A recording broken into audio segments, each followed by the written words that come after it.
très bon début de soirée à vous tous, il est 18h.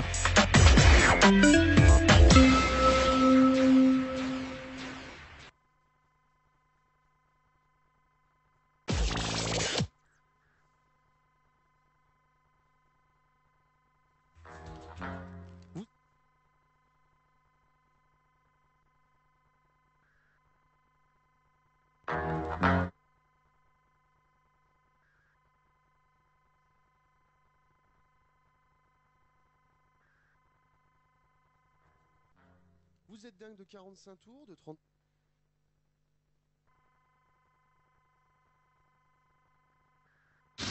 Des hits et zéro pub, c'est aussi ça, Fadjet. Come, come on. Do your part. Come, come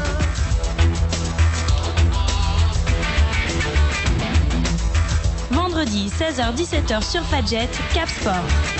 Salut à toutes et à tous, nous sommes le vendredi 17 novembre 2017 et c'est l'heure de votre émission préférée en Meurthe-et-Moselle, votre émission préférée en Lorraine, Cap Sport, CAP plus loin sport. N'hésitez pas à nous rejoindre sur notre page Facebook du même nom, CAP plus loin sport, mais également sur notre page YouTube où vous y retrouverez nos bons nombres de replays qui doivent maintenant passer la centaine. Alors, ces dernières semaines, on a eu la chance de recevoir Pape Diakité, on a eu la chance de recevoir David Zitelli, on a eu la chance de recevoir Pierre Jacot, on a la chance de recevoir dans les prochaines semaines encore bon nombre d'invités. Je ne vais pas révéler tous les petits secrets, je vais laisser soin à Ingrid, mais avant ça, on va faire le tour de la table, ceux qui vont être ensemble pour vous faire passer cette soirée entre 18h et 19h sur Fadjet 94.2. Elle est là, elle est en mode disco, elle le sent arriver. Ingrid, salut. Je les vois gros comme une maison. Salut à qui? On a dit qu'on la mettrait. Une bonne boule à facettes humaine. Une bonne boule à facettes, des épaulettes, mais c'est pas possible. Top. Mais mettez-vous à la page, les garçons. Franchement, c'est top. On a. Il est l'heure. Je vais pas des dire l'effet que strass. ça nous fait, mais. Mais c'est pas possible. Et vous allez jamais dans les boutiques. Faut quand même que tu dises pourquoi on dit ça à Kim. C'est juste parce qu'elle a un pull. On croirait une magnifique. boule à facettes. Ouais, c'est vrai. On la Elle a un regarde, pull on a. boule à facettes, mais tu sais, de l'Intermarché quand même. C'est, à mon avis, elles tiennent pas beaucoup les petites gommettes là. Alors Ingrid, tu es autour de la table. Mais non, ce qui m'énerve, c'est que vous n'y connaissez rien à la mode. Rien. Ah, ça y est, 3 strass et. Eh, mais tu sais, on est tous émoustillés. Hein. 3 strass, on est émoustillés. Salut Ingrid d'abord. Salut Hakim, Comment salut ça Max. Ça va très bien, merci. Ça fait plaisir de te retrouver après une semaine. Moi aussi, je suis très. Oh bah je suis t'as très l'air. ravie. T'as l'air. Mais il y a également Max qui est avec nous. Alors aujourd'hui. lui, Salut Ingrid, salut Hakim, salut à Max. tous. Donc pas de commentaires sur la tenue de Max, on est d'accord? Max est très bien, il est en représentation politique, il est très bien fringué, il est toujours sur son 31, petite chemisette à carreaux, et voilà, Parfait. les cheveux dans le vague, mais tu sais, bon, il a passé une journée compliquée. On n'a pas la même On est notion des vendredi, carreaux. c'est le week-end. Après Toi, un court toi, on sait point. où tu vas ce week-end. Hein. Après Au un disco court club alors. point. Pour Maïva. Donc là, t'es parti, mais on sait même pas tu pars où là. Qu'est-ce que tu racontes? Non, mais on va pas passer l'émission sur ma tenue vestimentaire. Ah bah j'espère bien que non. Allez, vas-y, on t'écoute. Après un court point sur les résultats du week-end passé, il y avait de la Coupe de Lorraine, il y avait un peu de championnat. On recevra Yann Goubler, c'est le coach du Cosvillers, qui jouera à Arouet-Bénet ce dimanche pour le compte du championnat de Régional 2. On recevra également par téléphone, et c'est assez exceptionnel, Caroline Roméo, 47e joueuse française de tennis et 650e joueuse mondiale. On la reçoit pour évoquer avec elle les nouvelles règles testées par l'ATP lors du dernier tournoi de Milan, c'était la semaine dernière, et ça risque de révolutionner un petit peu les prochains matchs de tennis. Évidemment, il y aura du quiz, évidemment on parlera de l'AS Nancy-Lorraine. Cap Sport, c'est parti.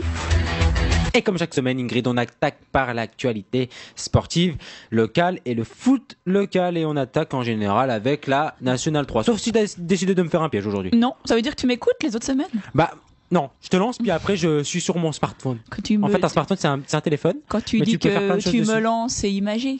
Oui, bah oui, il faudrait être au moins Il n'y deux. avait qu'une seule division qui jouait du championnat la semaine. Il faut être au moins 2. Je crois que je l'ai pas entendu. Mince, je crois que c'était passé tranquille, genre crème. ils Alors disent les déjà jeunes. boule à facette. Après, non mais moi je serai plus là après. Oh. Il y avait une seule division qui jouait la semaine passée. C'était la Nationale 3, puisque toutes les autres divisions étaient engagées en Coupe de Lorraine. Oui. 3 matchs en Nationale 3 qui nous concernent. Lunéville 0-0 face à Prix-les-Mézières. AS Nancy-Lorraine 4-2 face à Sarre-Union. Tu sais par qui ils sont entraînés, Sarre-Union? Alors, On l'a là, eu ici, si en tu studio. arrives à me le sortir, je serai sur les fesses. Parce Mais que... je le sais, c'est toi qui ne le sais pas. Il C'est est- Farid Touleb. Oui, Farid Touleb. qu'on Il avait avait par quitté téléphone. Taon. Tu te rappelles Oui, à et il a l'époque? été remplacé par Schuller. Romain. Strasbourg. Qui a un c'est- frère, non? Oui, qui joue toujours à Dombasle. Strasbourg s'est imposé 2-0 face à Pagny. J'avais noté. Alors, Pani, le nouveau coach? Ouais, j'avais noté 3 choses donc pour cette nationale 3.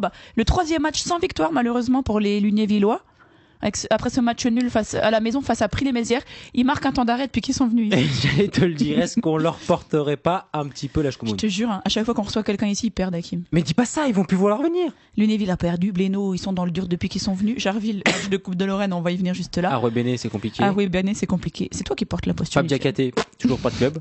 David Zitelli, toujours pas en équipe de France. Non, franchement, je sais pas. Hein. Je sais pas. Et pourtant, on est pour rien pour l'affaire Karim Benzema. La réserve de Nancy, j'avais noté aussi, qui caracole en tête. Alors c'est le paradoxe avec le groupe professionnel. Hein. Ils ont notamment une attaque de feu, 23 buts marqués. Pourquoi on va pas Attaque de feu. Ouais. Pourquoi on va pas piocher dans cette attaque de feu pour j'ai le cru groupe pro? T'allais me dire pourquoi on va pas voir un match. Bah, tout simplement parce que tu m'invites pas. On pourrait y aller. On pourrait aller voir un peu cette attaque de feu, Boussa Amina et voilà ces attaquants qui sont la relève de la S Nancy-Lorraine et qui apparemment sont des belles recrues. Oui. Enfin et puis j'avais noté aussi malheureusement une nouvelle défaite pour Pagny qui n'y arrive toujours pas.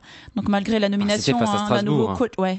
Donc un nouveau coach, Michel Desal, l'ancien entraîneur. Je suis la méchante de la semaine. Bah oui, c'est dit. De l'émission. Michel Desal, ancien entraîneur de Yutz, qui a été nommé cette semaine. Alors il faut dire que cette semaine il était de Yutz. Cette semaine, il était encore en duo avec Gamberini, mais qui va voler de ses propres ailes dès cette semaine. Donc il faut peut-être lui laisser un petit peu de temps pour voir l'impact de sa patte sur le groupe pagnotin. Alors c'est pas tout, la Nationale 3 c'est fait, c'est bien, ou pas selon les clubs, mais il y avait également de la Coupe de Lorraine. C'était un week-end de Coupe de Lorraine. Alors on a à noter, Ingrid, je ne sais pas ce que tu as mis dans tes petites notes, puisque c'est toujours tes petites notes secrètes, hein, sachez-le, chers auditeurs, mais je sais que la semaine dernière, on a reçu Pierre Jacot, le gardien de Jarville, qui recevait donc Blainville, et on a reçu aussi également l'entraîneur Claude Gondrexon, qui, pour lui, il fallait pas entendre le mot miracle, il ne fallait pas entendre le mot exceptionnel. Voilà, ils allaient faire figuration, enfin pas figuration, mais en tout cas ils allaient se battre avec leurs armes et que ça allait être compliqué face à une équipe de Jarville. Dis-nous tout maintenant. On peut noter la victoire surprise de Blainville à Jarville, 1-0. Donc la jeunesse dont nous a tant parlé Claude Gondrexon a payé, puisque Jarville s'est incliné à domicile. Ouais, 1-0. Jarville va pouvoir se consacrer à son championnat où il est également à la peine. Alors Ingrid, tu es Pierre Jacot il m'a confié à la sortie du terrain, je ne viendrai plus jamais chez vous. Donc c'était la 3e édition. Sympa. Et à chaque fois qu'il vient chez nous, visiblement le match qui suit, ils ont perdu. Mince, mais tu crois vraiment que lui aussi? Mais qu'est-ce qu'on fait? Qu'est-ce qui se passe ici? Mais c'est toi, ne dis pas toi. Non, c'est le pull disco. Non, je pense que j'ai pas rien. Voilà. Gris-gris. Après, voilà, il y avait aussi des satisfactions côté de Jarville, avec encore de la jeunesse rentrée, intégrée dans l'effectif. Le petit Léo, qui était donc en pointe de cette équipe, Ingrid, qui a touché quelques ballons, en tout cas, a essayé de faire de son mieux pour apporter. Voilà, toujours Jarville qui est dans cette politique de la jeunesse et des jeunes en formation. 16 ans à peine. Donc, voilà, 16 ans à peine, un jeune de 2001 à la pointe de l'attaque en Coupe de Lorraine. Faut avoir la confiance de son entraîneur. Ça a été le cas pour ce jeune. Voilà, on lui souhaite bien évidemment de la réussite et puis qu'il puisse s'épanouir et passer des tours. Et puis s'il peut aussi venir en studio une fois qu'il sera majeur, parce qu'à cette heure-ci il doit être déjà au lit. Ça serait avec plaisir. Ingrid, il y avait autre chose sur j'avais noté aussi le carton du Haut-du-Lièvre qu'on a reçu ici. Tu vois, on porte pas malheur à tous nos invités. Qu'on avait reçu ici aussi. Tu sais pourquoi? Parce qu'ils ont perdu juste après nous. D'être venus là, non?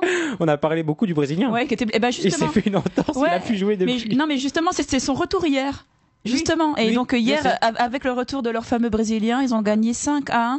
Je sais plus s'il a marqué 2 ou 3, je ne sais plus. Non, je crois qu'il a pas marqué, mais il a contribué longuement au match. Ouais. Donc Haut-du-Lièvre sur le terrain de 9 maisons, alors que 2 divisions, rappelons-le, séparaient les 2 clubs. Donc Haut-du-Lièvre qui est aussi assez friand de ses tours de coupe, qu'il soit de Coupe de France ou de Coupe de Lorraine. Et puis j'avais noté aussi dans les surprises un petit peu la défaite de Blénaud, Régional 2, à Novéan, pensionnaire de Régional 4. Voilà, un Novéan qui aurait, selon mes informations, réussi le hold-up parfait, en tout cas en menant une mi-temps exemplaire lors de la première mi-temps où Blénaud est passé totalement à côté, puis une deuxième mi-temps où ils ont su garder leur avance. Ils sont revenus au score, les Bélédoniens, mais Novéan a été plus heureux sur ce match puisqu'ils ont fait donc, je le disais, le match parfait. Cap Sport, actu sportive locale. Et c'est l'heure, à ce moment précis de l'émission, Ingrid, tu le sais, de l'agenda. Les matchs qui, toi, te tenteraient. Alors c'est vrai que c'est souvent des matchs où des beaux gosses s'opposent, mais là j'aimerais bien que tu aies fait un vrai choix entre des matchs et des équipes qui nous concernent, en tout cas dans le secteur 54. Et je le disais, donc, on va aussi avoir la chance au cours de cette émission de recevoir donc Caroline Roméo. Alors, je vais faire une liste éclectique de Vas-y. tous les matchs qui peuvent avoir lieu dans le coin ce week-end. Et après, seulement à la fin, je te dirai où j'irai. Oh, ça veut dire que tu es en train de garder du suspense. En National 3, ce week-end. Samedi, demain donc, à 16h, drôle d'horaire, Agno recevra Lunéville. Dimanche, à 14h30, Pagny recevra FC Metz, la réserve du FC Metz, encore un match compliqué sans doute pour Pagny. Et à 15h, Amnéville recevra la réserve de l'AS Nancy-Lorraine. En Régional 1, donc les deux Meurthe-et-Mosellans qui nous intéressent, c'est Champignol. Ils se déplaceront à Forbach, ça sera samedi à 20h, alors que Jarville recevra Bar-le-Duc dimanche à 14h30. En Régional 2, elle nous intéresse particulièrement cette Régional 2 dans cette émission. Samedi à 18h, Blénaud recevra Taon. Saint-Dié recevra Raon-l'Étape, ça sera à 20h. Dimanche à 14h30, Arouet-Bénet recevra Villers-les-Nancy, on va y revenir tout de suite après. À 14h30 toujours, Dombasle recevra Nomexy, Eicourt recevra Golbet et Neuf-Maisons recevra Vendœuvre. Mais tu seras où dans tout ça? Il y a trop de matchs, Ingrid. Là, j'avoue que j'ai un petit doute. Bah écoute, je crois que je vais me laisser tenter par nos invités là, par un petit Arouet-Bénet, Cosvillers, ce serait pas mal.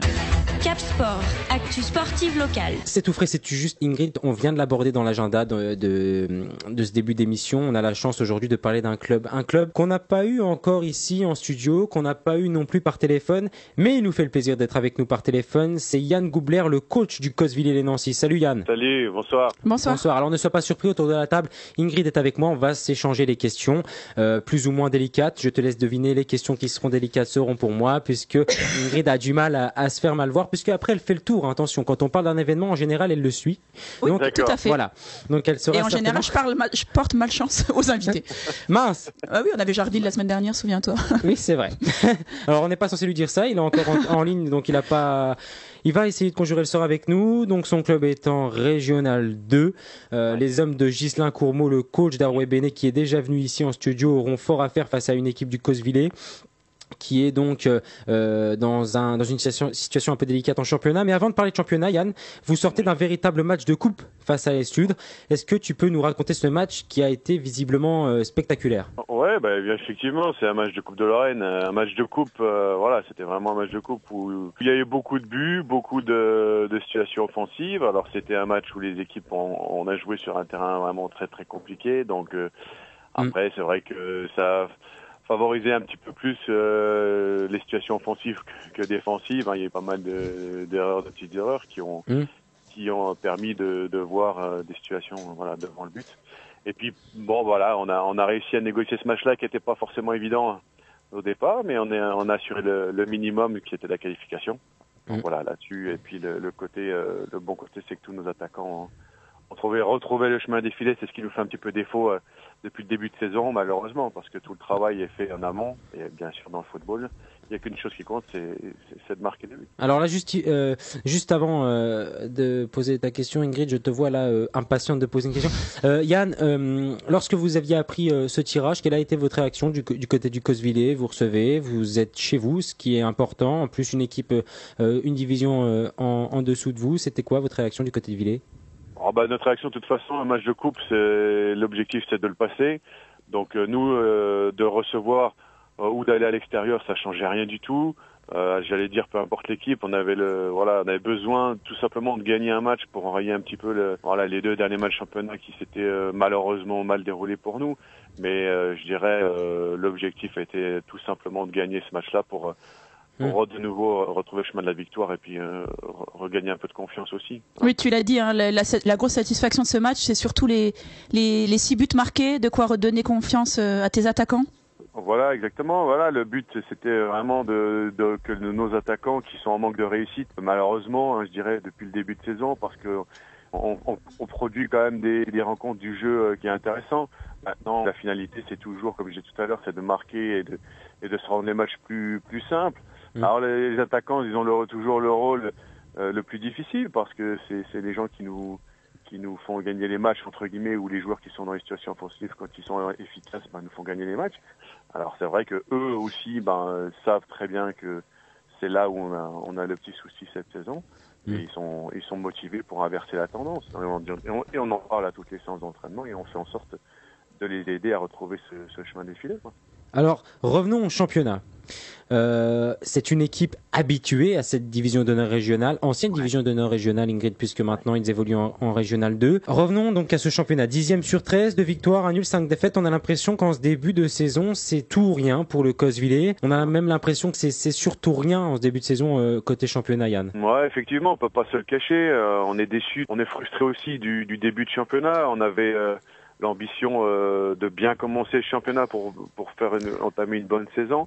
Alors comme je disais tout à l'heure, on n'a pas forcément eu la réussite qu'il fallait, mais bon, après il nous manquait certainement pas mal de choses aussi pour y arriver. Alors les matchs se suivent, on n'a jamais forcément été malmenés par les équipes qu'on a rencontrées, mais on a manqué certainement d'efficacité, c'est ce qui nous a fait défaut depuis le début de saison. Et voilà, et dans le football, il n'y a qu'une vérité, c'est celle du terrain. Et au final, l'efficacité, elle est très importante défensivement et surtout offensivement. Voilà. Alors, voici votre attaque retrouvée à point nommé. En cas de succès donc sur votre adversaire de ce week-end, vous pourriez revenir à leur hauteur. Est-ce qu'on peut parler d'un match à 6 points comme aiment le dire les médias? Oui, les médias aiment bien dire le match à 6 points. Maintenant, le match là, au final, ce ne sera que 3 points. Après, la saison, elle est encore longue et elle défile vite en même temps. Mais nous, on ne peut plus se permettre de laisser de points sur les côtés. Donc moi je sais très bien pour connaître cette équipe d'Arway et les joueurs le savent aussi que ce sera aucunement une partie facile, surtout là-bas. Mais on est forcément très motivé pour amener un résultat de ce match-là. Je dirais peu importe l'équipe qu'on va rencontrer, c'est un peu le match, l'état d'esprit du match de coupe où il va falloir aller là-bas pas pour une qualification, mais au moins pour ramener le plus de choses possible. Voilà. Alors, et c'est indispensable pour nous. C'est vrai, Ingrid, tu parlais de match à 6 points, tout en sachant que Arouet Béné a un match en retard suite à leur parcours en Coupe de France. Alors, votre adversaire, lui, qui découvre la division, mais que vous avez sûrement dû suivre, tu nous l'as dit, Yann, c'est une équipe que tu connais, une équipe de village, une équipe qui joue avec ses valeurs, qui les revendique quand même. C'est aussi votre cas. On entend souvent dire que le Cosvillers est un club familial. Vous devez donc forcément vous attendre à un match disputé ce dimanche. Bien sûr, de toute façon, il n'y aura pas de surprise. Là-dessus, le contenu du match, on le connaît. Enfin, on le connaît. Là, on sait à quoi s'attendre. On sait très bien que Arouet, de toute façon, joue avec ses valeurs, et ça depuis plusieurs années. Nous, on a eu plusieurs oppositions, même pendant les matchs amicaux, où là, ils n'ont pas dérogé non plus à leurs valeurs. C'est pour ça que je faisais souvent des matchs amicaux avec eux, parce que c'est une équipe vaillante, conquérante, avec beaucoup de joueurs avec un gros cœur et qui donnent tout sur le terrain. Et c'est ce qui leur a sûrement permis de monter l'année dernière, parce que pour monter dans une division supérieure, c'est très difficile. Il faut des valeurs de groupe collectives et puis des joueurs qui soient aussi heureux de jouer ensemble. Et puis voilà, ils ont des valeurs de combat, et puis ils ont des bons joueurs aussi. Parce que s'ils gagnent des matchs, c'est forcément ils ont des bons joueurs. C'est ce qui leur a permis aussi de faire un parcours en coupe. C'est vrai qu'ils s'étaient stoppés donc net face à Épinal, mais bon, Épinal. Ils sont un petit peu dans le dur depuis qu'on les a reçus. Un petit peu comme Lunéville depuis qu'on les a reçus. C'est vrai. Un peu comme Blénaud depuis qu'on les a reçus. Écoute, Yann, merci d'essayer de conjurer le sort. En tout cas, on va suivre forcément ce match. Ingrid. Votre dernier point remonte au 20 octobre. Oui, c'était le derby face à Vandeuve, qui est l'actuel leader. Donc finalement, un pas si mauvais résultat. Donc ça montre que vous êtes capable de donner le change face aux meilleurs de ce championnat, finalement. Bien sûr. Surtout que vous êtes une équipe joueuse. Bien sûr. De toute façon, comme je vous ai dit, on est capable, entre guillemets, du meilleur comme du pire, je dirais. Mais bon, c'est peut-être un peu sévère le pire. Mais bien évidemment qu'on est capable de tenir face à des équipes qui sont soi-disant de haut de tableau. Et comme je vous répète depuis le début de saison, on n'a pas forcément rencontré une équipe qui nous a véritablement malmenés. La différence se fait sur l'efficacité. Alors, effectivement, moi je suis un entraîneur qui prône le jeu, qui est vraiment tourné vers l'offensive, même si j'ai une formation de défenseur, j'étais défenseur en tant que joueur. Mais effectivement, on a aussi le revers de ce côté joueur où parfois on manque de rigueur, on manque de discipline, ou voilà, quand on a des matchs qu'on n'arrive pas à gagner, on doit faire en sorte de ne pas les perdre. Et puis je dirais toujours, si on est une équipe joueuse et qu'on n'est pas forcément efficace, voilà, on n'arrive pas à se rendre les matchs plus faciles, à mener au score, et puis forcément derrière, on s'expose aussi quand on a le ballon à des équipes qui jouent beaucoup plus en contre et qui sont voilà, sur du jeu plus direct, qui là nous pénalise entre guillemets. Mais bon, c'est le jeu aussi à nous de savoir alterner la possession et le jeu un peu plus direct. Voilà, on travaille aussi là-dessus, on en est conscient. Mais j'ai une équipe joueuse, jeune, en même temps, mais pas avare de progrès et qui a envie d'inverser la tendance. Voilà. En tout cas, on est toujours donc avec Yann Goubler avant de te laisser filer. Yann, voilà, pour résumer, vous êtes dans une mauvaise passe, mais vous prenez le jeu. On sait que les résultats arrivent forcément par le jeu. Vous n'êtes pas non plus coulé. Vous faites un bon parcours en Coupe de Lorraine. À propos de la Coupe de Lorraine, quel tirage on peut espérer pour vous? Est-ce que vous êtes plus dans recevoir tout de suite une belle équipe ou encore essayer de passer un petit tour pour éviter le match amical? On le dit toujours quand on est coach. Ouais, non mais c'est clair que la compétition de toute façon elle est beaucoup plus intéressante que les matchs entre guillemets amicaux. Nous, je dirais voilà, peu importe l'équipe que l'on va rencontrer, moi je préfère voilà, recevoir.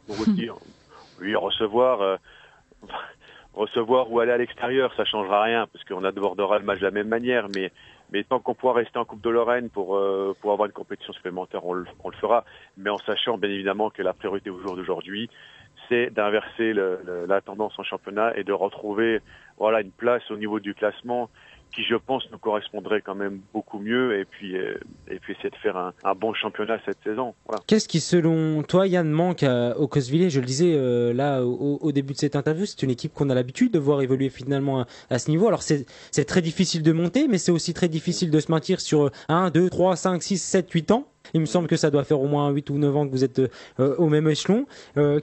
C'est aussi forcément une réussite puisque vous n'êtes pas relégué, mais qu'est-ce qui manquerait peut-être au Cosvillers pour finir dans ces 4, 5 premiers du championnat? C'est vrai que ça fait une bonne dizaine d'années. Moi, je suis arrivé au club en 2008, donc j'ai suivi. Moi, j'ai commencé avec les jeunes. On a un club formateur. On a mis l'accent beaucoup sur la formation au niveau du club. On a quand même des gens qui sont passés par chez nous qui alimentent les équipes du niveau supérieur.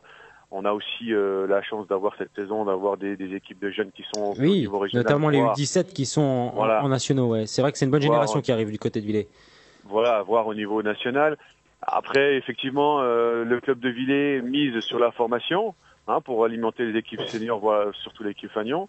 Alors après, nous, on n'a pas la prétention à Villers comment je dirais, d'avoir des primes de match ou des choses comme ça qui forcément à un moment donné attirent aussi des joueurs de l'échelon supérieur, voire encore au-dessus. Voilà, c'est un choix et je pense que c'est un bon choix. Maintenant, pour pouvoir accéder à l'échelon supérieur, il faut du temps, il faut du travail. Y aller pour redescendre l'année d'après, je trouve pas que ce soit intéressant. Si on y va, c'est qu'on a derrière des bases solides et là on est en train de travailler depuis plusieurs années pour avoir des bases solides au niveau des jeunes. Mais c'est vrai qu'il nous manque quelque chose. Il nous manque d'avoir la bonne saison, d'avoir tout le monde prêt et très bon au même moment, en même temps, et puis d'être constant sur la durée de toute une saison, parce que effectivement, là, je vous rejoins totalement. C'est très difficile de monter. C'est quelque chose que tout le monde souhaiterait. Mais il y en a qu'un seul qui arrive. Oui, c'est vrai. Voilà. Et Vandeuve sait bien de quoi il parle, puisque ça fait la 3 ou 4e saison qu'ils finissent dans ces alentours et qu'ils sont toujours au même échelon. Juste avant de te laisser filer, Yann, on le rappelle, Arouet Béné donc reçoit le Cosvillers ce dimanche à 14h30. Que peut-on souhaiter à Villers, mais aussi à Yann Goubler pour la suite? Tout simplement, tu sais, nous on aime gagner, donc on prend notre plaisir dans la victoire. Donc pour ce week-end, on a besoin d'une victoire et les joueurs seront tournés vers cet objectif-là et le coach et tout le club sera derrière nous pour ramener un résultat de cette confrontation qui sera difficile. Ça, c'est clair. En tout cas, merci beaucoup Yann Goubler d'avoir été avec nous. C'était un plaisir, merci. Merci beaucoup, bonsoir. Au revoir. Au revoir. Cap Sport, actu sportive nationale. Alors Ingrid l'a dit avec sa douce voix au sommaire de l'émission, on a le plaisir aujourd'hui en fil rouge de parler tennis. Et pas avec n'importe qui, puisque l'intérêt sportif du Master Next de Milan est très relatif. Les multiples innovations testées à cette occasion par l'ATP sont à suivre de près, car il ne s'agit pas là d'amuser la galerie, mais bien de dessiner le tennis de demain. Point par point, nous sommes penchés, Max, sur ces règles mises en place cette semaine en Lombardie, et on a un invité exceptionnel. Évidemment, donc on a le plaisir de recevoir Caroline Roméo, qui est joueuse professionnelle française. Elle est 47e joueuse française et 650e à la WTA. Salut Caroline. Salut. Salut Caro. Bonjour. Alors Caroline, on voulait revenir avec toi sur les nouvelles règles qui ont été testées par l'ATP. Donc l'ATP, on explique, c'est le circuit professionnel masculin qui a été testé la semaine dernière avec les 5 points test. Et le premier, c'est le coaching. Donc une fois par set, les joueurs peuvent faire appel à leur entraîneur pour échanger avec lui, comme cela se fait déjà en plus sur le circuit féminin. Mais la seule différence, c'est qu'ici, le coach vient pas sur le court, mais discute à distance avec son joueur, avec chacun un casque sur la tête. On voulait savoir ce que toi, tu en pensais de ce coaching, justement, pendant le match. Déjà, je comprenais pas trop pourquoi on faisait ça pour les filles et pas pour les garçons. Donc, je trouverais que ce serait plus équitable de faire pour les deux. Après, faire du coaching, je suis pas forcément pour parce que le tennis a toujours été un sport individuel, comme on a toujours dit.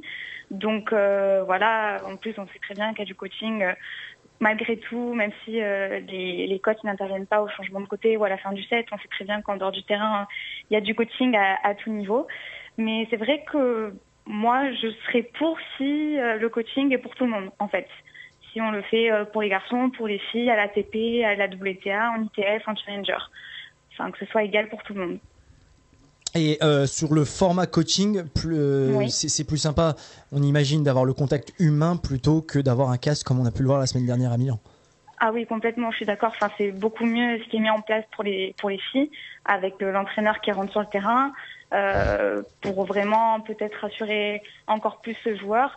C'est vrai que le casque, ça reste quand même très lointain. Enfin, c'est comme si, en fait, au final, le coach intervenait pendant un jeu, entre 2 points. Enfin, c'est vrai que ça fait moins, c'est moins comme les filles.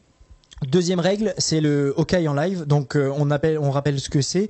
Le Hawkeye, en fait, c'est aujourd'hui le joueur ou la joueuse sur le terrain, après une décision arbitrale, peut demander la vidéo. En fait, c'est un peu ça, c'est la vidéo dans le tennis.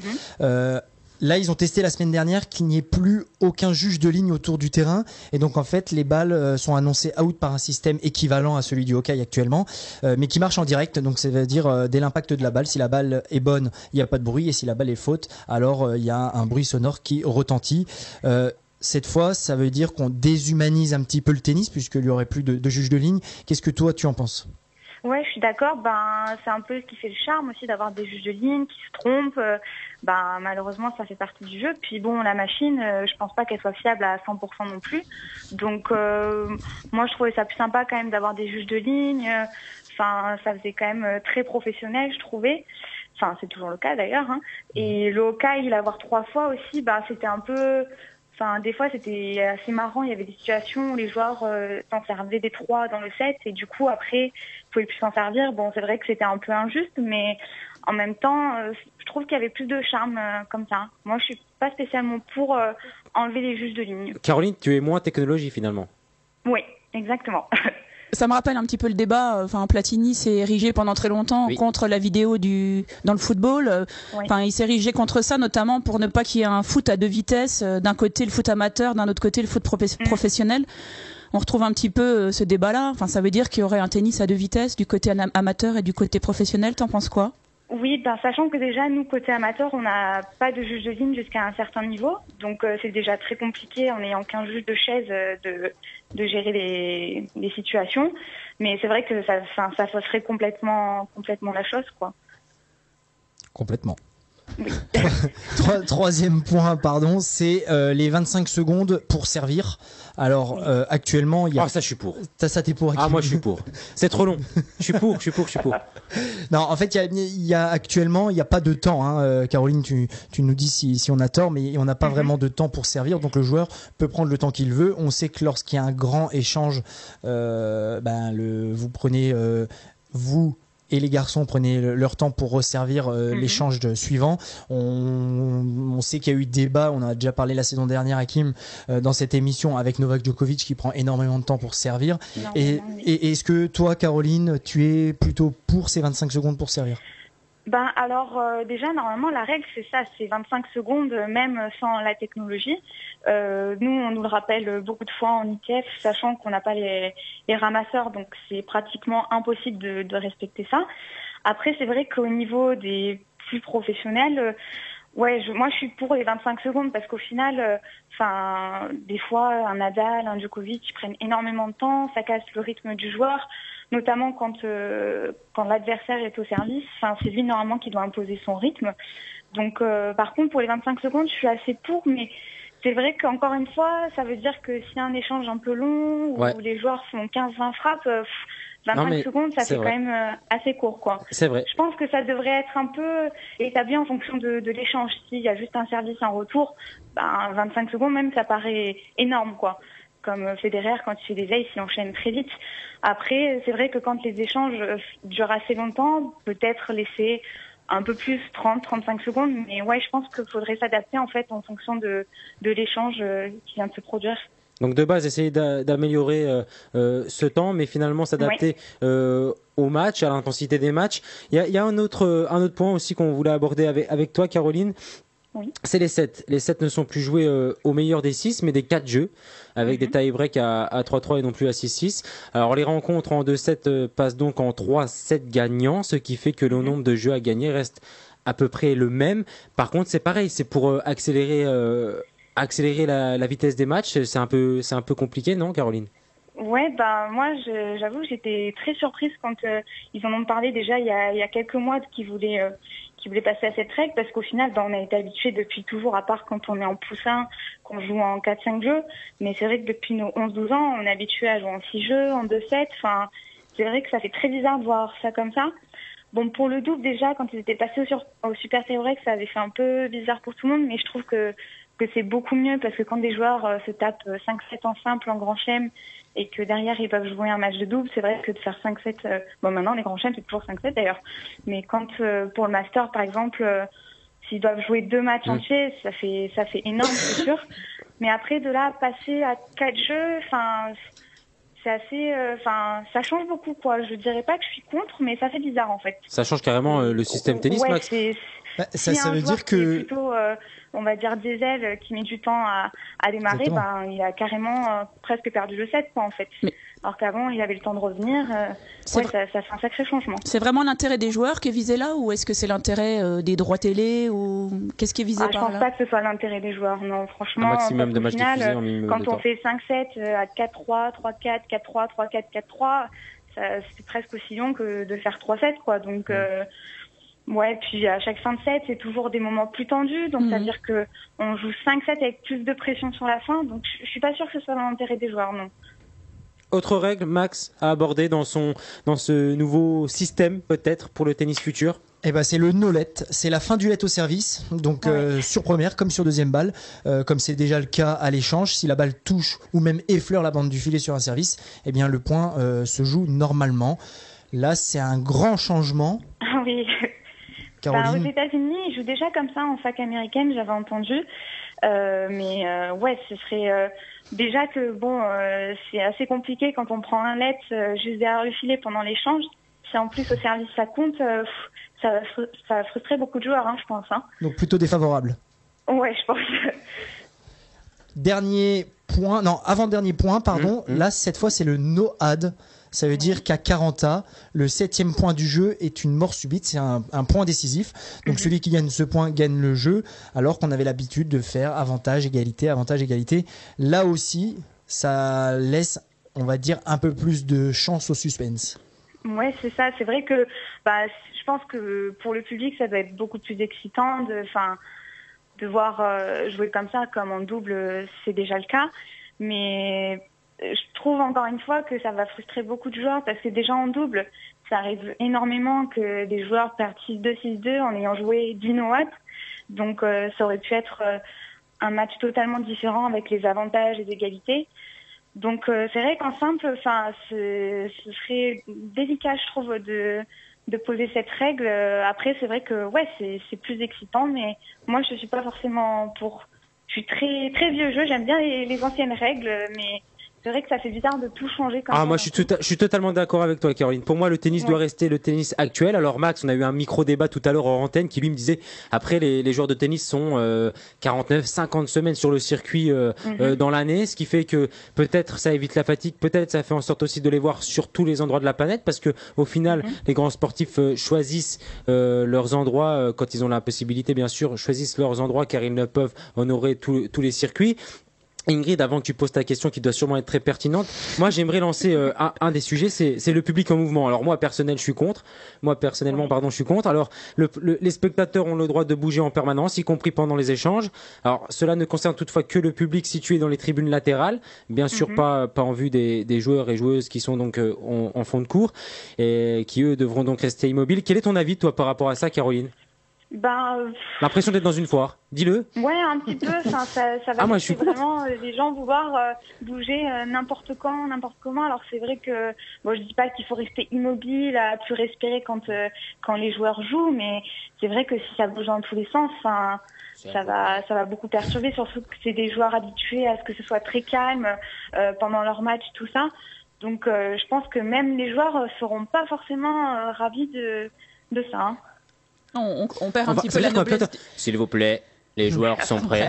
On perd un peu la noblesse du tennis, quoi. Oui. Ouais, un petit peu, ouais. Ça fait le charme. Ingrid, tu avais une question très intéressante. Une intervention. Une intervention, mince. Alors, j'entends l'argument de la joueuse. Moi qui suis la spectatrice lambda, ce qui peut m'empêcher de regarder un match de tennis, c'est sa longueur. Parfois, effectivement, les avantages, tu dois regarder que Roland Garros. Ouais, mais parfois. Donc, moi qui ne suis que téléspectatrice, etc., je vois plutôt d'un bon œil toutes ces règles-là qui pourraient fluidifier, voilà. Mais peut-être pas tous. J'ai entendu tout ce que tu as dit, on est bien d'accord. C'était mon humble avis.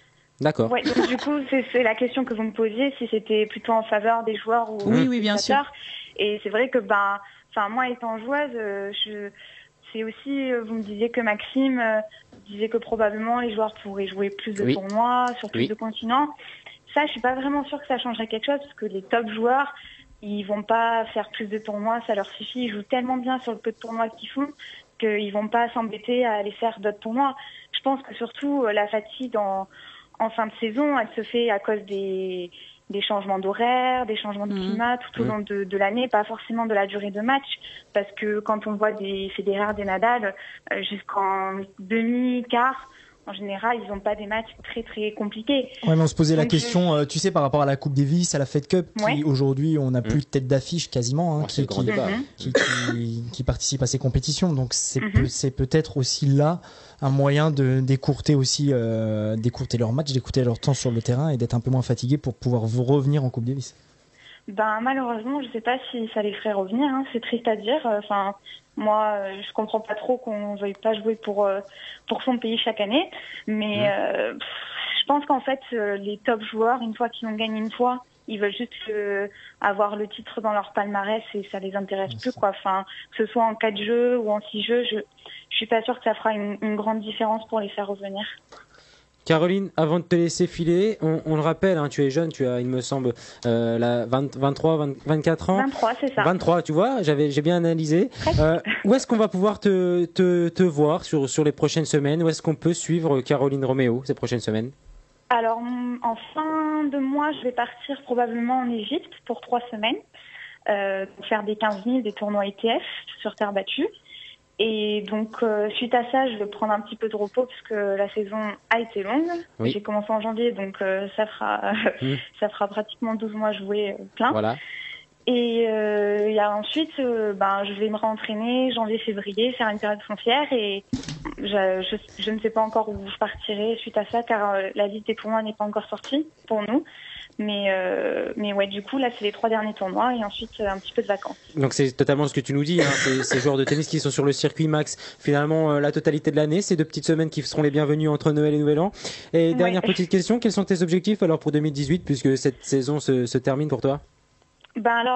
Du coup, là, j'aimerais déjà finir mon année aux alentours des 600 car je me suis beaucoup blessée l'année dernière, j'avais perdu pas mal de points, donc c'est déjà une bonne remontée que je fais.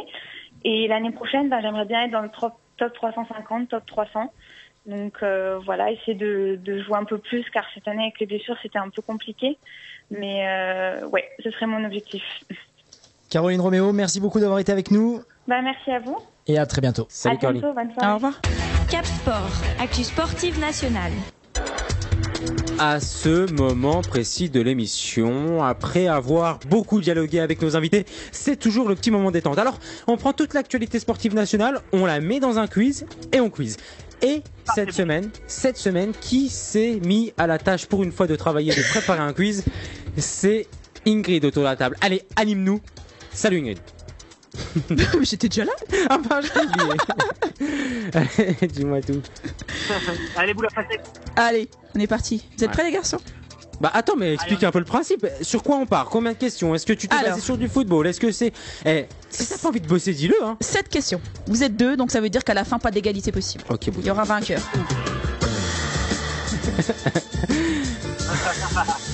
Arrête ça On tout de suite. commence par la traditionnelle.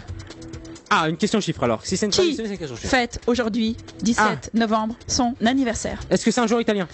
Un footballeur. C'est un footballeur, il n'est pas italien. Il est italien, mais pas trop. Mais il est italien, mais pas trop. Il fête son combienième anniversaire? Mario Balotelli. Il fête son 31e anniversaire. Enfin, il est né en 86, ça doit faire ça, non? Oui, c'est ça. Ça Donc dépend il fête son... fin d'année. Il est de fin d'année ou pas? Il fête son 31e. Mais il est du 17 novembre. Ah bah... ah, j'ai pas compris la question. Donc il fête aujourd'hui même, là maintenant, en ce moment, son 31e anniversaire. Là, ça veut dire que ce soir, il est en bringue. Ce soir, il est en bringue. Alors, il est italien, mais pas tout à fait. Il est footballeur. Alors, est-ce que ce footballeur joue dans un club majeur de Ligue 1, c'est-à-dire Lyon, Marseille, Paris? Non, il joue pas en France. Ah! Mais je ne sais pas où il joue. Ah! Est-ce qu'il joue encore déjà? Oui, il joue encore. 31 ans. Est-ce que c'est un joueur qui a gagné une Coupe du Monde? Ah bah non. Est-ce que c'est un joueur... Pourquoi tu dis ah bah non? International français? Non, il est pas français. Ah, il est pas français, mais il est presque italien. Bah, il est pas français, il est pas italien, ça laisse d'autres quand même, d'autres options. Portugais. Ah, t'as dit qu'il était italien? Mais non, c'est Hakim qui a dit il est pas tout à fait italien, j'ai dit non. Il est anglais. Il est portugais. Il est serbo-croate. Il est portugais. Nani. Quaresma. Exact. Nani fête aujourd'hui même le 17 novembre, c'est 31 ans. Un point pour Mais Hakim. attends, tu sais que Max, il sait même pas qui c'est Nani. Hein. Tu sais pas qui est Nani? Bien sûr que si. Moi je sais. Défenseur du Portugal. Alors il joue où du coup finalement Hakim, moi qui savais pas? Il joue à l'heure actuelle à la Marantin. Lazio, mais il est prêté par Valence. D'accord. Mais non, mais moi je suis tous les joueurs portugais. Ce joueur qui a marqué surtout l'histoire de Manchester United avec 230 Oui, matchs. je le vois encore avec son maillot rouge. Et après il est retourné au Sporting, puis le Fenerbahçe, Valence et la Lazio. Voilà, c'était on va dire, on peut le qualifier d'éternel espoir, mais en tout cas il a quand même avec 112 matchs avec une sélection et 24 buts, ce qui est plutôt honorable. Il est super Nani. Et je sais tout sa tête. Il est super Nani. Oh là là là là là là là là. Eh, vaut mieux que tu te taises et que tu danses. J'attendais à voir les applaudissements, tu sais, comme ça là. Voilà, ceux-là. Allez, et là question. tu dis, au niveau de la réaction, tu dis putain il est top, il est prêt à faire. Il pourrait faire du Canal+. Non, non mais question Hervé numéro Mathieu, 2, nous entend. autrement ça rentre. Allez, vas-y, on va faire 1h30 de quiz. C'est pas grave. Des Alors, fois quand ça rentre pas, c'est mieux. suite Oui. Au reportage consacré à Karim Benzema dimanche soir. Ah, le j'ai fameux. vu. J'ai regardé. J'ai regardé tout le tout, monde, j'ai je crois. tout adoré, j'ai tout adoré. L'équipe a lancé un sondage lundi matin. 90 000 personnes ont répondu, ont voté 73%. sur la page de l'équipe. D'après vous, combien de Français sont favorables? Donc la question était, Ouais, je crois que j'ai Karim entendu. Benzema doit-il revenir? Quel est le pourcentage de Moi, je sais. oui selon vous? Moi je sais. Hakim, tu parles le Moi premier? je dis 73%. 73%. Et toi, Max? Je dis 72%. Voilà, c'est. Mais vous, alors c'est Max qui marque un point, mais vous êtes très loin du compte, les garçons. Non. Puisque seulement 54% des Français se sont exprimés pour un retour de Benzema en équipe de C'est France. pas ça que j'ai entendu moi. Bah moi je l'ai lu de mes propres yeux. 65 tu dis? 64% de Et tu oui. dis très loin, ça contre- va. Mais t'avais dit 73. Oui, bah c'est pas très loin. C'est très loin. Toi, alors à 1% près, c'est très loin quoi. 46% de non. Donc c'est pas 90. Vous en pensez quoi, vous les garçons du... Moi j'aurais rejoint les 54% de oui. C'est l'instant débat? C'est l'instant débat. C'est l'instant débat. Non, moi j'aurais rejoint les 46% de Pour- non. Non, je suis Ah, non. complètement défavorable au retour de Benzema en équipe de France. Max, t'es pour ou contre? Eh ben, j'étais contre et après le reportage, je suis pour. Est-ce qu'on peut dire qu'il t'a convaincu? Il m'a complètement convaincu. Il a parlé franchement, il a parlé avec son cœur. Il est très triste de plus être en équipe de France en plus. Donc je pense que, moi je suis complètement pour. Alors à moi, vu qu'on me demande, Ingrid, Si j'ai dit toi vous, qui les garçons, anime qu'est-ce que cette vous en pensez? chronique, toi n'as rien à faire. Non, pour moi, c'était carrément un appel à l'équipe de France. C'était un reportage fait pour que Benzema réintègre l'équipe de Oui, France. c'était de quoi redorer tout son image. dirigé pour renvoyer Karim Benzema faire la Coupe du Monde. Je pense que ça s'est plutôt bien passé donc dans la... Enfin, ça a été bien organisé, mais il y a des gens qui sont intervenus dans ce reportage qui lui ont porté préjudice. Je suis complètement d'accord avec toi. Je pense que des gens Booba, comme Samir on est Nasri assez et d'accord, Booba ont pas du tout servi à l'image et à ce qu'il essayait de véhiculer. Alors peut-être que c'est des amis à lui, mais je pense que sur cet instant, ils auraient mieux fait de la fermer. Tu vois, Ribéry a été plus carré, plus calme. Lui, on le critique tout le temps sur sa manière de s'exprimer, mais il est resté sur des choses basiques, le football. Voilà. Après Nasri, on dit oui, il a pas sa langue dans sa poche, mais en attendant, ça va pas servir à Karim Benzema. Mais voilà, si t'enlèves les deux extraterrestres, il faut pas oublier que ça reste le meilleur attaquant au monde, selon les statistiques. La France s'en prive, c'est juste dommage. Ah non, mais moi, je vais quand même réussir à dormir ce soir. Que sportivement, il est complètement sa place, tu prêches une convaincue. Après, je suis assez d'accord aussi avec Deschamps et avec la FFF qui dit que c'est pas seulement. Ouais, je sais, je suis chiante, mais c'est comme ça. Hier, c'était clairement une opération séduction. Je me dis, ce mec-là, il a dimanche, pardon. Ce mec-là, il a pas de conseiller en communication. Enfin, Booba, ça n'est pas possible. Nasri, c'est pas possible. Donc si ça c'était une opération séduction. Mais non, mais j'avoue, mais tout le reste était bien fait. Il y a eu des erreurs de com alors. Voilà, Ouais, mais tout moi le aussi, reste était bien. je n'attendais que ça comme toi, Max, d'être convaincu, de lui accorder une deuxième chance, même s'il en a rien à secouer, de ma deuxième chance. Un reportage un peu sombre, un peu. Ouais. Et il a pas réussi à me convaincre. Non. Ouais. Non, puis son attitude, son dédain là, c'est pas possible quoi. Moi j'aime bien des Mbappé qui ont un sourire jusque là. J'aime bien des Griezmann. Un peu moins Mbappé ces Griezmann. derniers temps. C'est Griezmann qui s'éclate. Un peu moins. Ah non, je suis pas d'accord avec toi. Alors peut-être que les hommes, Pape Diakhaté nous l'a dit là, peut-être que derrière ça il se cache bien des choses que j'ignore. Malgré tout, pour moi, l'image c'est primordial et son image ne lui sert pas. Après, l'image, si pour toi c'est primordial, pour moi c'est le sportif. Max, t'es toujours là ou on t'a perdu? Ouais, non, je suis toujours Non, là, pour moi c'est le sportif. Qu'est-ce qu'on lui demande? On lui demande de mettre des buts. Qu'est-ce qu'on va faire? Non, moi je suis pas d'accord avec toi. Même quand t'as Seigneur Dieu. Seigneur Dieu qui dit que son joueur préféré c'est Karim Benzema parce que ils ont une complémentarité. Je parle en ça de Cristiano Ronaldo bien sûr. Non. Ah non, pour moi, pour représenter une équipe nationale, il n'y a pas que le sportif qui doit. Bon, bref, je mène 2-0, on passe à la question 3. Non, il y a 1-1. Non, 2-1. Mince. Il y a un partout. Si je vous dis 144, ça correspond à quoi? Bah, l'excès de vitesse de Karim Benzema dans les rues de Madrid. Ça pourrait, mais c'est pas ça. C'est bien le genre, mais c'est pas ça. Un nombre de buts? Non, c'est pas un nombre de buts, non. Un nombre de matchs. Nombre de matchs. Non plus. Ah non, ça concerne le football. Non, on parle pas de football. On parle de quel sport? Ah bah, et à vous de Basket. le trouver, vous exagérez. Non, on parle pas de basket. Est-ce qu'on parle de tennis?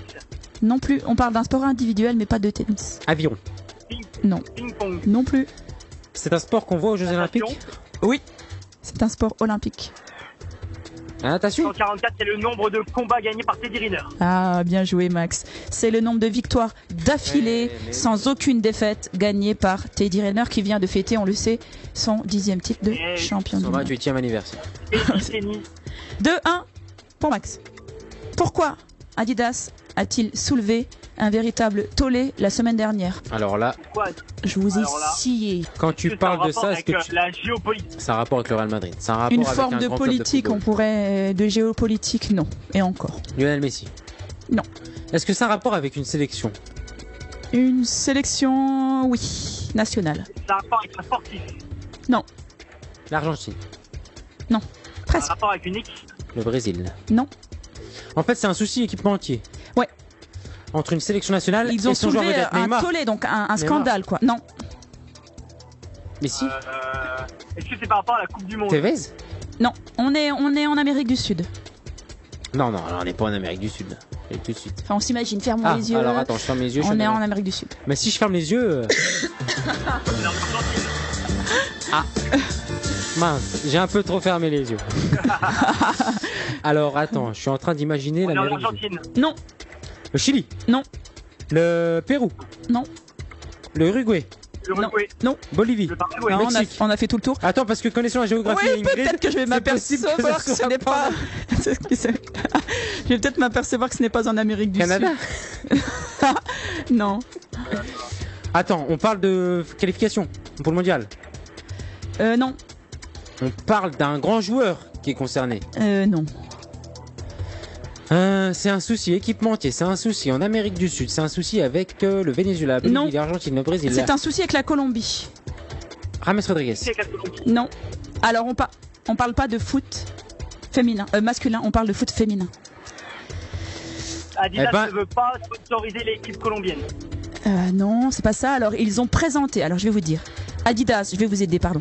Adidas a présenté la semaine dernière le nouveau maillot de l'équipe féminine nationale de Colombie. Oui. D'accord. Et là, il y a eu un tollé général. Il est rose.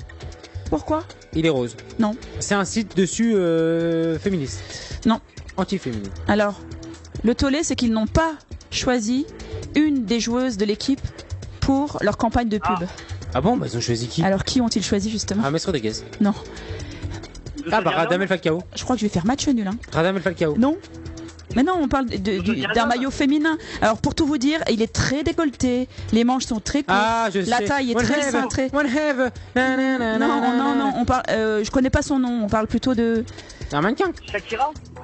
Non. Ils ont choisi un mannequin, une comédienne, une présentatrice, une dame de la République, la reine d'Angleterre. Je suis vraiment nul en mime alors. Ah oui, t'es très nul en mime. Je crois que je vais accorder le point à personne. Hein. Je vous ai tout donné. Ouais, on En a rien fait, compris, hein. ils ont choisi Miss Univers pour présenter la nouvelle tunique de la Colombie, plutôt que de choisir une joueuse de l'équipe nationale, ce qui est un vrai scandale. Accorde-le-moi. Mais pourquoi? Genre, non, il me pourquoi regarde et il dit pourquoi. Bah, si elle est belle. Mais c'est un scandale. Donc pour les affiches en 4x3, etc., ils ont choisi de faire porter ce maillot-là à Miss Univers plutôt qu'à une vraie joueuse Alors de là, l'équipe me nationale. voilà en train de regarder Miss Univers sur mon smartphone. Ouais, tu vas C'est vérifier. C'est mérité. Bon, en tout cas, sur le maillot très décolleté, sur la taille très cintrée, aucun de vous ne marque un point. Question suivante. Quelle première a vécu Antoine Griezmann ce week-end? Son cheval. Oh. Et il a perdu. Mais non, justement pas. Et il a gagné avec son cheval. Un point pour Non, Hakim. parce que moi, en fait, ce matin, je te raconte l'histoire. Dis-moi. Début semaine, je raconte cette histoire à des gens qui sont dans un bar. Ouais. Ils me disent que son cheval, c'est un peu une bourrique, quoi. Qu'il n'est pas non plus exceptionnel. Donc je me suis dit, bah mince, alors il gagne rien. Donc je te dis, c'était sa première course, mais il a rien gagné. Et toi, tu me dis, si, mais il a gagné quoi? Il a pas gagné un quintet. Bah, il a gagné une course. Ah bah oui, bah, moi aussi je peux gagner une course. Il a remporté sa première course hippique à Marseille. C'était dimanche 12 novembre sur l'hippodrome de Marseille-Borelli. Et son poulain s'appelle Tornibuche. Oh, c'est mignon. Tornibuche, je sais pas comment on dit. Tornibuc. Tornibuche. Bouche. Oui, bah voilà. Bah, je savais. Non, il a gagné. Il a 5-4 remporté pour sa moi. première course. Alors, je ne me demande pas si c'est un quintet, un tiercé, un je sais pas quoi. 3-2 pour toi, Hakim. Oh, t'es pas joueuse. 6e question. Attention, 3 partout. 3 points pour toi, Hakim. 3 points pour Max. Question subsidiaire. C'est la question qui va vous séparer, les garçons. Qui est Alama Martina? Moi je sais. Lui, il sait. Moi je sais. Je te jure que je sais. Moi, j'en doute pas un seul. Alors cette question va nous séparer, mais ce quiz va aussi. Non, moi Tu je crois sais. que ça marque la fin de. Moi je sais. Alors, il sait. Ça s'est passé cette nuit en plus. Peut-être bien. Enfin, ça s'est passé la nuit De lundi à mardi. De dimanche à lundi. Max? J'ai aucune idée. Max, franchement là, je suis joueur. Si Hakim sait, tu dois te douter un petit peu de. J'en ai aucune idée. C'est la fille de Cristiano Ronaldo. De Cristiano Ronaldo. Eh ben écoutez, vous vous débrouillerez entre vous les garçons. Pour Bah savoir. non, je t'ai dit je sais. Un point chacun, dit le Max. Allez, je l'accorde à Hakim parce qu'il m'a fait des gestes depuis quelques minutes. Et effectivement, c'est la fille de Cristiano Ronaldo et qui s'appelle Alama Martina, née dans la nuit de dimanche à lundi. Je sais toute sa vie. Il faudra qu'il m'explique comment il peut avoir des bébés tous les 4 mois. Bah avec des mères différentes. Ah bah oui, bah c'est logique, on est en 2017, Ingrid. On a le droit. Ah d'accord, pardon. C'est comme ton pull, faudra qu'on m'explique. Tout s'achète donc. Tout s'achète. Max, en tout cas, merci d'avoir fait partie de ce quiz. Merci à vous deux. À chaque fois qu'on t'a dans le quiz, on oublie quelque chose de primordial, Max. On te demande pas ton pronostic pour la partie AS Nancy-Lorraine qui arrive. Donc si t'as un pronostic, c'est maintenant. Nancy reçoit Ajaccio, rappelons-le. Eh ben, Ce soir, hein, à 20h. Hein. On est tous sur la route. 0-0. Un 0-0, bah ouais. Je crois que tu marques pas mal de points avec ce 0-0 finalement. C'est noté? C'est noté. Max, on se dit à la semaine prochaine? Allez, à la semaine prochaine, salut à tous. Salut. Salut Max, ciao. bisous. L'avant-match de l'ASNL. À ce moment précis de l'émission, Ingrid, on a l'habitude de parler de l'AS Nancy-Lorraine. Alors il nous reste quelques minutes avant de rendre l'antenne, avant de tous vous libérer, puisque vous êtes évidemment sur la route du stade Marcel Picot, mais on ne peut se libérer, on ne peut se détacher de cette émission sans l'analyse profondément professionnel, c'est ça, c'est le mot que je cherche exactement, d'Ingrid. Alors on rappelle que l'AS Nancy-Lorraine reçoit le l'AC Ajaccio et c'est la 15e journée de Ligue 2 et ça a lieu dès ce soir à 20h. C'était ma petite voix douce. Ingrid, on t'écoute. Ajaccio, ça fait peur. T'as pas le jingle qui fait peur? Jingle qui fait peur? Non, j'ai un petit truc genre coup de feu comme ça. Ouais, bah voilà, c'est exactement ça. Genre comme ça. Ajaccio, c'est 3e du classement général. Ah, non, c'est pas ça. Ça fait pas peur. Ouais, quoique. Ah, je plaisante. Alors, raconte-nous tout sur la Ajaccio. Bah, Ajaccio, il n'y a pas de quoi être rassuré. C'est 3e du classement général. C'est la 4e équipe à l'extérieur avec 12 points marqués. C'est la 3e attaque, 24 buts marqués. C'est la 4e défense avec seulement 12 buts encaissés. À l'heure où Nancy a déjà encaissé 19 buts, mais surtout à l'heure où Nancy n'a été capable que d'en marquer 17. Donc c'est vraiment les grands écarts pour l'instant entre l'AC Ajaccio et l'AS Nancy-Lorraine. Alors tu dis que ça fait peur. En quoi est-ce que ça fait peur? L'AS Ajaccio, c'est une seule défaite sur leurs 8 derniers matchs, donc ils sont clairement en pleine bourre. Les séries sont faites pour s'arrêter. Elle s'est arrêtée pour eux justement. La seule défaite, c'est leur dernier match de championnat à domicile, c'était face à Châteauroux. Ils se sont inclinés 2-1. Donc c'est peut-être le point auquel on peut s'accrocher, c'est que effectivement, leur dernier résultat n'est pas positif. Sans cette défaite, Ajaccio serait à un point du leader Reims. Là, il pointe avec 27 points. Au prochain match, justement, Ajaccio affrontera ce Reims, actuel leader.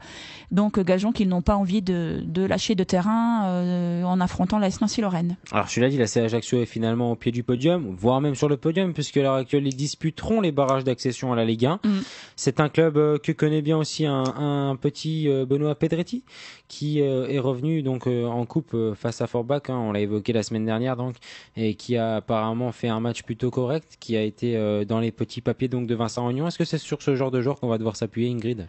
Oui, bah moi je salue avec beaucoup de bonheur le retour de Benoît Pedretti, tellement on a été faible depuis le début de la saison dans la création.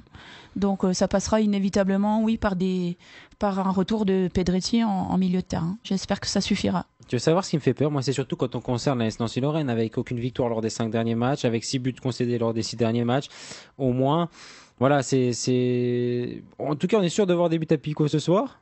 On n'est pas sûr de voir du spectacle, mais sûr de voir des buts, en espérant que pour une fois, ça tourne dans le bon sens. Est-ce que tu as des choses à rajouter, ma petite Ingrid, du côté de cette analyse? Après, tu sais, j'aime bien noter les forces des équipes qui se rendent à Picot. Comme ça, quand je regarde le match, j'ai un œil un petit peu plus particulier. Alors, quand tu dis les forces, c'est quoi? C'est l'effectif? Je regarde l'effectif, je regarde les noms qui me parlent. Donc, dans cet effectif, me parle Jean-Louis Leca dans les buts. Oui, Jean-Louis Leca. Ouais, de l'AC Ajaccio. Alors, pourquoi Bastia. Pourquoi il avait défrayé la chronique? Parce que en fait, il avait couru sur le terrain avec un avec un drapeau de la Corse avec Bastia, tu te souviens? Ouais, non, il y avait autre chose, non, il s'était pas battu ou quelque chose. En fait, il s'était à la fin d'un match, il me semble qu'il a pris un spectateur un drapeau de la Corse, qu'il a traversé le terrain et qu'on est venu sur lui lui arracher. Et voilà, et ça avait fait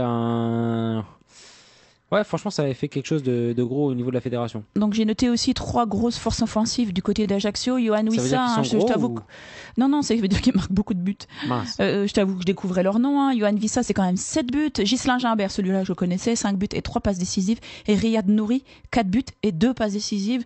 Donc a priori, 2 grosses forces offensives, ce qui manque clairement du côté de l'AS Nancy-Lorraine. Donc il va falloir se méfier des forces offensives du côté de l'AC Ajaccio qui sont sur le podium et qui ne le sont certainement pas par hasard du côté du stade Marcel Picot. Alors vous êtes certainement sur la route à l'heure actuelle puisque il est exactement pas loin de 19h et que c'est l'heure de se rendre au stade, Ingrid, et que toi aussi tu es en route et que toi aussi tu as fait ton petit sandwich jambon beurre, mais on peut se laisser encore moins sans Cap Sport, les pronostics. Les pronostics pour ce match, puisqu'on le sait, les joueurs aussi nous attendent et savent ce que l'on pronostique sur eux. Ma petite Ingrid, après cette belle analyse, dis-nous tout. Tu sais, toutes les semaines, je crois au renouveau de l'AS Nancy-Lorraine. Toutes les semaines, je me dis, c'est là le match déclic, c'est là le match référence. Donc je vais y croire encore. Et puis je vais pronostiquer une victoire 2-0 de l'AS Nancy-Lorraine. Et puis je vais me prononcer, je vais dire Je vais dire. Laisse-moi réfléchir du côté des buteurs pendant que tu donnes ton pronostic, je réfléchis à mes buteurs. Alors pendant que je donne mon pronostic, l'AS Nancy-Lorraine va logiquement s'imposer sur le score de 2-0 puisqu'ils feront un match Comme plein. moi alors, ça veut dire qu'on est d'accord. On est d'accord et je vois bien. Donc on va faire la différence sur les buteurs alors. 2 CC. Non, je plaisante. Je vois bien un but de notre Youssouf Hadji National qui va rentrer donc en cours de jeu et puis un petit but de Benoît Pedretti sur coup franc de 30. Ça c'est pour te rendre hommage. Ingrid, pendant que tu réfléchis, j'en profite pour remercier tous ceux qui ont participé et contribué à cette émission, que ça soit de toi à Max, mais également nos invités, Caroline Roméo, 47e joueuse française, mais aussi 640e joueuse mondiale qui a pour objectif donc de finir dans le top 300. C'est elle-même qui le dit, mais aussi on l'a eu en ce début d'émission, Yann Goubler, le coach du Cosvillers, qui nous a fait le plaisir d'être avec nous pour évoquer ce début de saison et aussi sa qualification face à l'AS Lutz, c'était en Coupe de Lorraine, et qui donc attend ce match à Arouet avec impatience. Ingrid, maintenant que j'ai fait la fin de cette émission, il n'y a plus que ton pronostic et on va pouvoir se laisser. Alors j'avais dit 2-0 et puis j'ai souri quand tu as dit Pedretti parce que je l'avais déjà noté sur ma petite feuille. Pedretti qui va fêter son retour par un coup franc. Et puis j'avais dit Diagne. Sur coup de pied arrêté de la tête, comme ça. 2-0 pour l'AS Nancy-Lorraine. Ça marche, on se retrouve la semaine prochaine si tu veux bien. Avec plaisir. Salut. Salut.